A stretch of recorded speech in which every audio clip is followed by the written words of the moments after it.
Halo semua, shalom. Kita ketemu lagi. Nih, kita mau belajar Alkitab, firman Tuhan. Jadi teman-teman, siapa yang mau bertanya, boleh bertanya. Tema kita masih sama, bahwa Kristus di atas segalanya. Ya, siapa yang mau bertanya boleh request naik ke atas ya. Silakan Marianus. Ya, shalom Bro Elia. Salam. Silakan Pak. Jadi ya saya mau bertanya yang tentang kedatangan Tuhan itu loh. Soalnya sekarang terlalu banyak kejadian yang buat kita takut kan, yang was-was gitu. Mungkin bisa jabarkan sedikit. Oke. Itu sih. Apa yang mau ditanya tentang kedatangan Tuhan?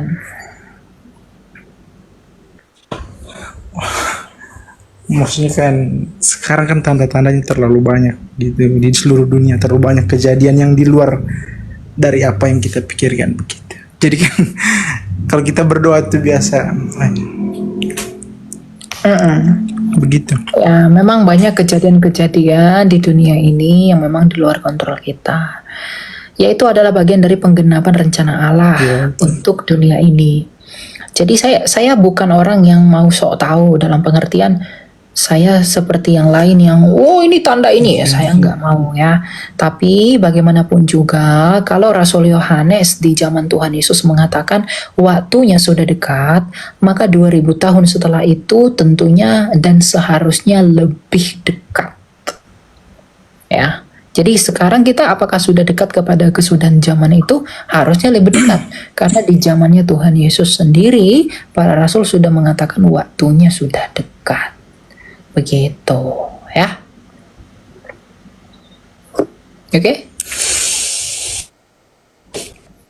Ya. Oke. Jadi waspada, kamu harus tetap dalam setia dalam iman. Kamu harus setia untuk melakukan perintah-perintah Tuhan. Gitu ya. Oke. Kita naikin. Halo Pak Yuliadi. Halo Kak Meron. Ya, silakan Pak, mau tanya apa Pak?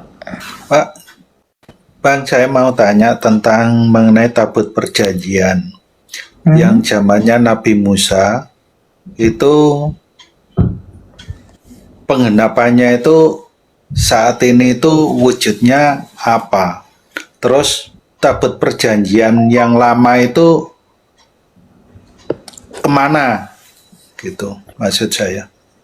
Tabut perjanjian lama tuh udah habis, udah hilang kemana-mana karena di dalam Deuterokanonika itu disembunyikan oleh Yeremia. Ya, tapi sampai sekarang tidak ditemukan di mana. Ada penemuan yang dilakukan oleh seorang Advent bernama siapa ya, lupa saya siapa namanya itu. Bapak siapa sih namanya? Roger atau apa gitu, saya lupa. Dia mengaku telah menemukan tabut perjanjian, tapi gereja tidak sepenuhnya menerima pendapat dia itu dan penemuan dia itu, ya. Nah, bagaimana penggenapan dari tabut perjanjian itu? Jadi kalau tadi tabut perjanjian itu kan tidak Ron White yang menemukan tadi. Itu sudah ditemukan, dia mengaku begitu, tapi gereja itu tidak menerima secara penuh betul atau tidaknya itu tabut perjanjian. Tapi yang pasti penggenapan tabut perjanjian di perjanjian baru itu adalah Bunda Maria. Kenapa? Tabut perjanjian, di dalam tabut perjanjian itu ada apa? Ada roti mana? Betul. Ada hukum Musa. Ya. Dan ada tongkat Harun. Ya, tongkat Harun ini menjadi simbol keimamatan Kristus. Simbol keimamatannya ya, karena dia adalah imam besar. Hukum itu simbol kenabian. Ya, roti itu simbol keilahian, Kristus sebagai roti hidup. Nah, kalau di dalam perjanjian ada roti hidup, ada hukum, ada roti mana, ada hukum, dan ada tongkat Harun, maka di perutnya Bunda Maria ada sang roti hidup Yesus Kristus, ada imam besar, dan juga ada nabi. Begitu. Dan sang hukum, ya. Oh iya. Ya, gitu. Jadi penggenapannya di Bunda Maria. Makanya ketika Bunda Maria mengandung Yesus Kristus, dia dibuat menjadi kudus. Gitu ya. Saya mau tanya satu lagi, Bang, yaitu mengenai wanita yang berselubungkan matahari dan beralas kakikan rembulan itu di Alkitab itu siapa ya? Wahyu ya. Ya. Wahyu 12.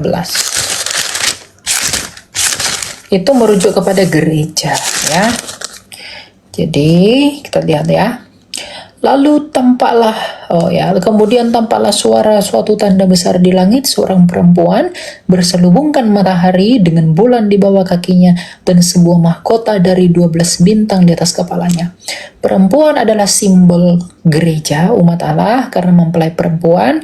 12 bintang itu merujuk pada 12 rasul. Jadi gereja yang didirikan di atas 12 para rasul. Begitu. Ya? Itu ya. Oh ya, ya. Ada lagi Pak? Mau ditanya? Sudah. Makasih. Tuhan berkati, Kak. Ya Tuhan berkati ya. Ya.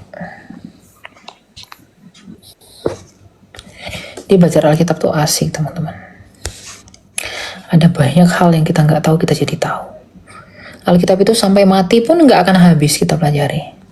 Karena ada aja yang unik ya dalam Alkitab itu. Jadi kalau orang mencari buku hikmat, buku beli buku si ini si itu, sayang duitmu, buka Alkitab aja cukup.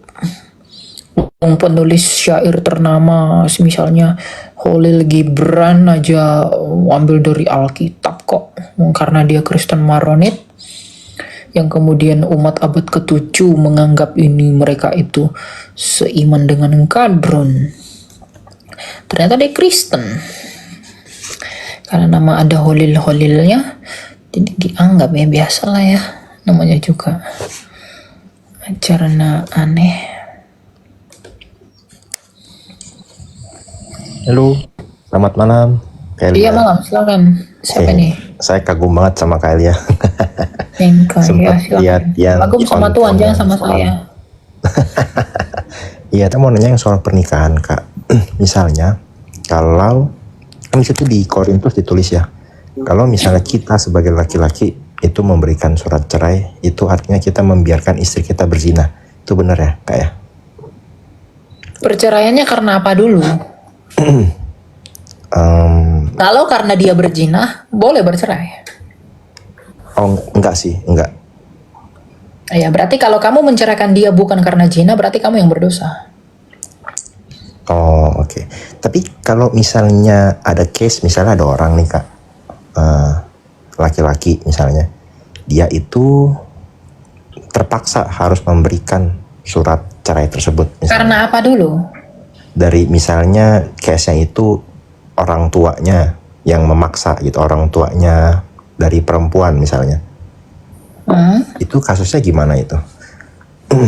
Ya harusnya itu berdosa ya, karena bukan karena zina. Jadi alasan gini loh, makanya pernikahan itu harus gini. Pernikahan itu di dalam iman Kristen itu harus dipandang sebagai pemenuhan dari gambar Allah Tritunggal itu. Pernikahan itu adalah bagaimana interpretasi dari Allah Tritunggal itu. Pernikahan di Kristen itu harus dipandang sebagai pemenuhan janji Allah Tritunggal kepada manusia. Karena Allah Tritunggal saling berelasi, maka pernikahan itu pun adalah relasi di dalam kasih. Kasih itu yang mempersatukan antara laki-laki dan perempuan itu. Jadi kalau ada laki-laki dan perempuan sudah memutuskan untuk bersatu, maka hubungan mereka harus dipertanggungjawabkan oleh yang berdua ini. Memang kita harus mengakui dalam ini, dalam kenyataannya banyak ya orang tua, mertua itu ikut campur dan lain sebagainya. Tapi bagaimanapun yang memegang peran utama dalam pernikahan itu adalah laki-laki dan perempuan. Makanya sebelum menikah laki-laki dan perempuan ini harus konsultasi kepada gereja. Harus, nggak boleh buru-buru menikah itu.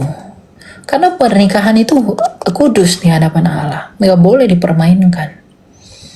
Ya, karena ingat, Tuhan itu menciptakan kita untuk apa? Memenuhi seluruh bumi, bukan? Dalam Kejadian 1 ayat 28. Dan untuk memenuhi seluruh bumi itu melalui pernikahan. Jadi pernikahan itu adalah salah satu cara yang Tuhan pakai, media yang Tuhan pakai, ikatan yang Tuhan pakai untuk memenuhi tujuan manusia diciptakan di awal. Nah itu tidak boleh dirusak. Gitu. Tapi Tuhan Yesus mengatakan barang siapa yang bercerai kecuali karena zina. Nah, masalahnya dia bercerai karena apa dulu? Karena zina hendak. Gitu. Berarti case-nya laki-lakinya berdosa dong ya?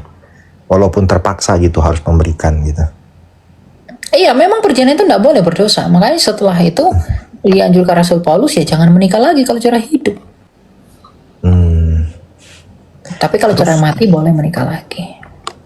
Oh, terus kalau misalnya Kak, misalnya gini, misalnya laki-laki dan perempuan yang sudah bercerai, lalu misalnya dari pihak laki-laki atau misalnya dari perempuannya ya, mereka menikah lagi salah satunya, tapi yang satu tetap stay single misalnya gitu. Nah, apakah itu bisa diperhitungkan sebagai perzinahan? Dan Yang lalu, menikah itu dia berdosa. Oke, setelah itu berarti yang nggak menikah ini apakah diizinkan untuk menikah lagi? Karena hitungannya selingkuh atau misalnya perzinahan gitu. Kalau dia oleh karena zina. Sorry Kak, jadi gini, saya ulang pertanyaannya biar lebih jelas. Jadi misalnya laki-lakinya nih, dia nggak menikah lagi. Perempuannya ini setelah bercerai, dia menikah lagi. Itu dihitung dia berzina dan laki-lakinya udah boleh, laki-lakinya dihitung udah boleh menikah lagi atau tetap tidak boleh menikah? Dia menikahnya karena dia bercerainya karena apa? Misalnya dia bercerai kayak misalnya berantem lah gitu kan, bercerai nih. Nggak boleh, dia berdosa kalau bercerai begitu nggak boleh. Oh, oke. Laki-laki dan perempuan nggak boleh. Jadi walaupun misalnya perempuannya menikah lagi pun itu hitungannya dia walaupun dia berzina tapi laki-laki tetap tidak boleh menikah lagi ya? Nggak boleh menikah. Karena di sini Rasul Paulus berkata begini ya dalam 1 Korintus 7. Harusnya sih nggak boleh ya. Itu 1 Korintus 7.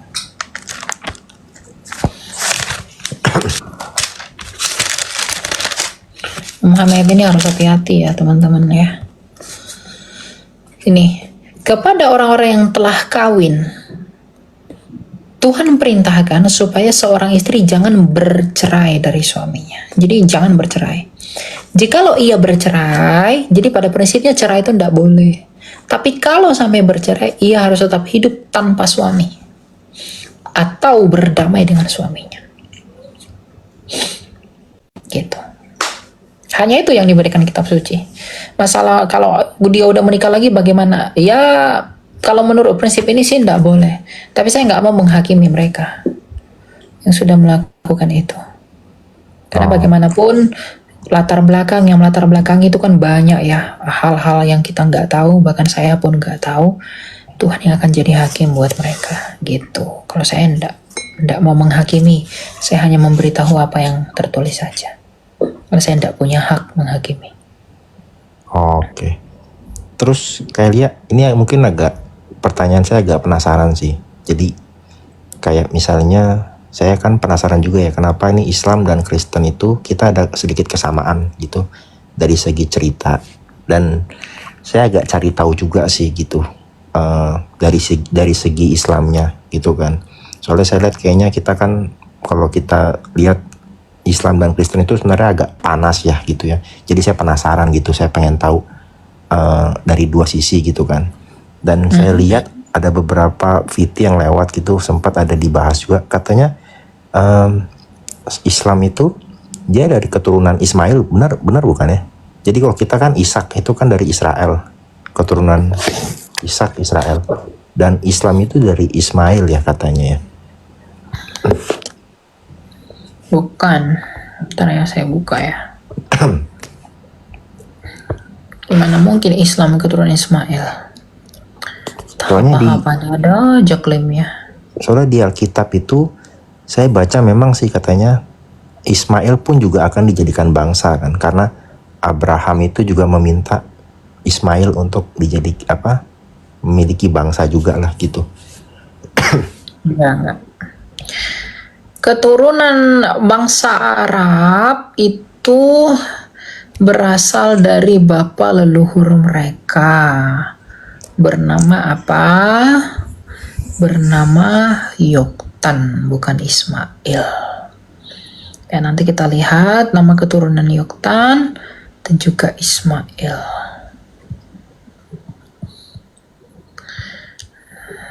Mana ya kejadian? Ya, kejadian 10 ya.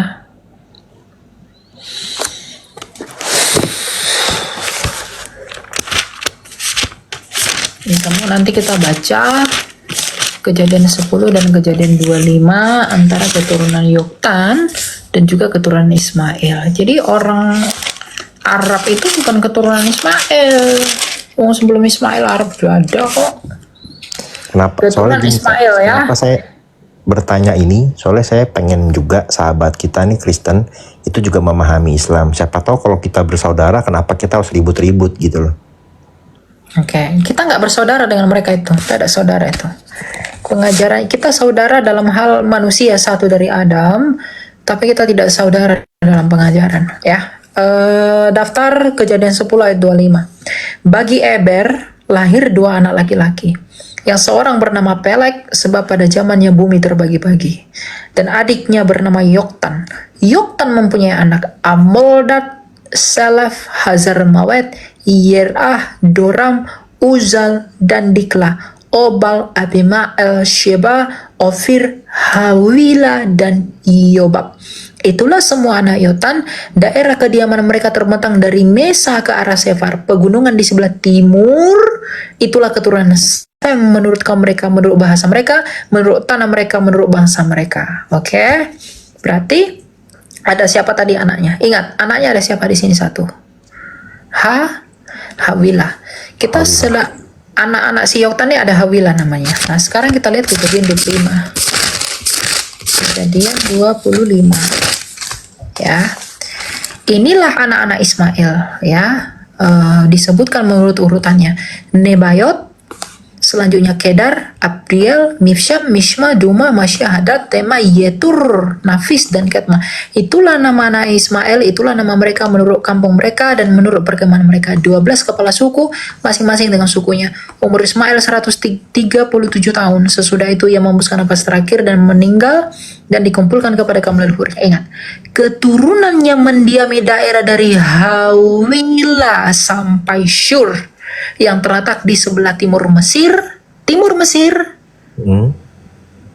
ya, ke arah Asyur. Timur Mesir dulu atau Arab dulu? Arab dulu kan?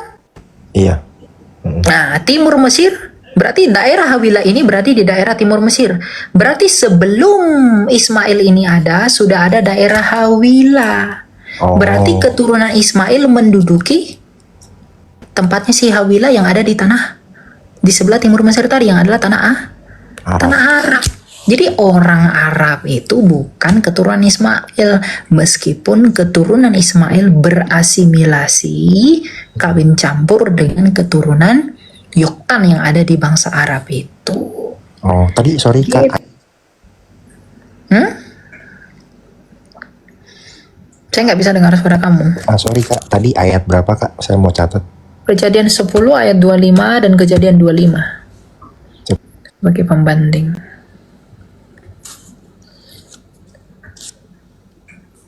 Oke Kak, terus satu lagi Kak, terakhir Kak, maaf. Untuk yang hak kesulungan dan hak bungsu, ini saya sempat ngikutin berita juga sih, kayak kayaknya nih arahnya geopolitik, kayaknya arahnya lagi mau arah ke pembangunan bait suci ketiga. Kalau saya lihat, karena arahnya mungkin ini pemahaman saya aja Kak ya, cuma saya lagi ngebaca sih arahnya itu lagi ada lagi mau coba untuk damai. Jadi kalau misalnya seandainya pembangunan bait suci ketiga dibangun, itu kan pelecehan ya terhadap anak manusia yang sudah mati untuk menebus dosa manusia. Otomatis kan nanti kan akan bangkit antikris kan, yang bisa dibilang Mesias versinya orang Yahudi yang membawa mereka kemenangan dalam perang. Nah, yang dimaksud dalam ayat Alkitab soal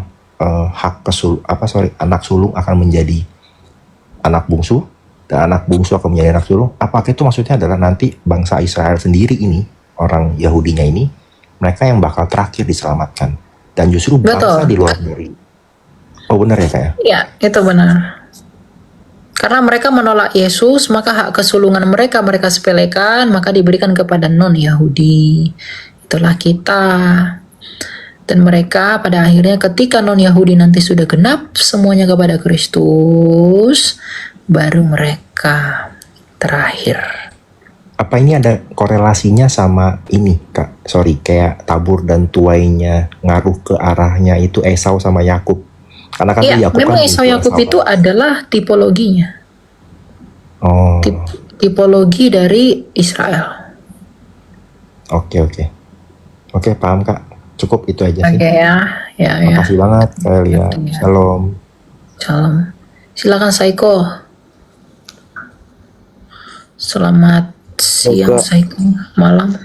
Malam Kak, Ya, silakan kamu mau tanya apa? saya mau bertanya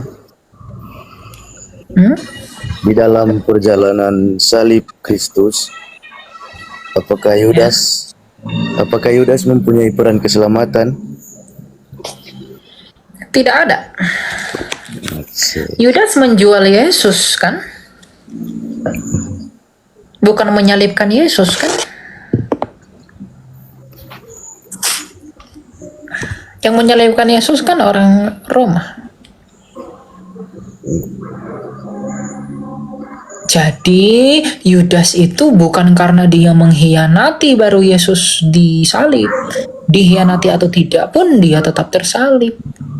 Tapi Yudas itu mengkhianati Yesus itu karena dia cinta uang. Gitu. Ya. Oh, oke Kak. Oke. Ada lagi mau kamu tanya? Aku mau tanya Apa? arti salib Kak. Kan banyak yang bilang kalau simbol itu cuma simbol. Arti salib adalah keadilan dan belas kasih Allah. Di dalam salib Kristus itu diremukkan yang menandakan keadilan Allah atas dosa, dan dalam salib belas kasih Allah dinyatakan melalui darahnya bagi pengampunan kita. Ibrani 9:22. Dan di dalam salibnya dengan jalan menjadi kutuk, dengan darah yang ditumpahkan di atas kayu salib, dia menjadi jalan pendamaian bagi Bapa kita. Nah, jadi salib itu menyimbolkan dua hal, keadilan dan belas kasih Allah. Gitu. Ya. Oke Kak. Ya. Oke. Tuhan berkati ya. Oke teman-teman, kita akan akhiri sampai di sini. Sebelum saya mengakhiri, saya mau berterima kasih dulu kepada Allahku, Allah kita yang hidup, yang memiliki firman dan roh Sang Tritunggal yang kudus. Sebelum kita berakhir, saya mau nyanyikan satu lagu ya. Jangan kita tinggal diam mendengar, berilah terang. Injil Tuhan haruslah kita sebar, berilah terang. Berilah terang, pelita Injil menyantap yang terlelap. Berilah terang, pelita Injil menyantap yang terlelap. Jangan lelah dalam karya kasih-Nya, berilah terang, berbuah segera dan menangkan jiwa. Berilah terang, pelita Injil menyantap yang terlelap. Berilah terang, pelita Injil menyantap yang terlelap. Manusia-manusia di pedang terlelap dengan pikiran mereka yang sia-sia di luar Kristus. Maka kita yang sudah percaya kepada Tuhan Yesus, kita harus menginjili mereka, menyentak mereka dengan semangat Injil, memberi mereka sukacita melalui kehidupan kekal di dalam Kristus. Biarlah kita semua di dalam kehinaan kita, di dalam keberdosaan kita, di dalam ketidaklayakan kita, di dalam ketidakbergunaan kita, Biarlah Tuhan memakai kita sebagai bejana untuk kemuliaan namanya. Biarlah Dia yang berbelas kasih, karena sukacita kita hanyalah kasih karunia-Nya saja. Bukan oleh karena itu, terlebih-lebih karena kita memang hidup oleh karena kasih karunia-Nya, sebab Kristus kita telah berkata, di luar aku, engkau tidak dapat berbuat apa-apa. Mari berbuat benar, mari berbuat baik, mari mengasihi Allah, mengasihi sesama, bukan oleh karena kita sendiri, bukan karena kita pengen sesuatu, bukan karena kita mau mengemis sesuatu, tapi karena kita telah melihat salib Kristus yang telah berdiri tegak, yang telah berkorban bagi kita. Mari kita melakukan semua tindakan kita oleh karena salib Tuhan kita. Tuhan memberkati, kita ketemu lagi dalam episode berikutnya. Saya mohon maaf jika ada kesalahan dan tutur kata. Biarlah Tuhan yang bersama kita senantiasa. Tuhan memberkati. Shalom.